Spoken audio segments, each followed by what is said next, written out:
चरी ससुराल जई भी हमारा नियन नहीं भतार पाई भी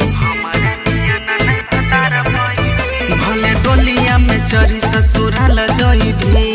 हमारा नियन नहीं भतार पाई भी भेलै कौन कसूर जाय छी हमारा से दूर भेलै कौन कसूर जाय छी हमारा से दूर तू त होई गेल हमारा से खफा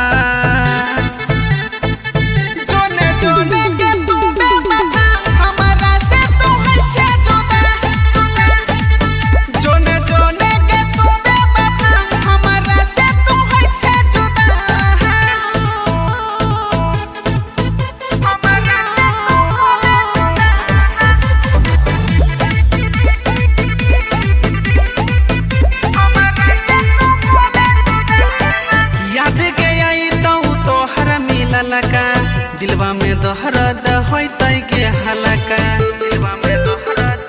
तई के हलका याद के आई तो तोहर मिललका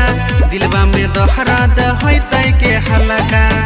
हे के खाई के कसम देला दिल में जखम तू तो होई गेला हमारा से खफा जोने गे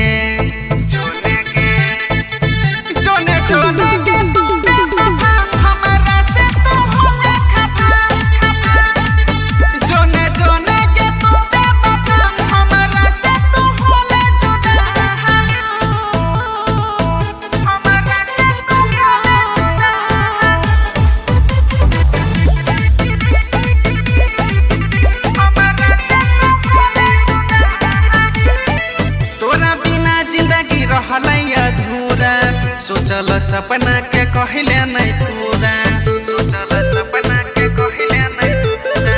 तोरा बिना जिंदगी रहलै अधूरा सोचल सपना के कहले नहीं पूरा फेके छूट गेलो संग भेला दोसर के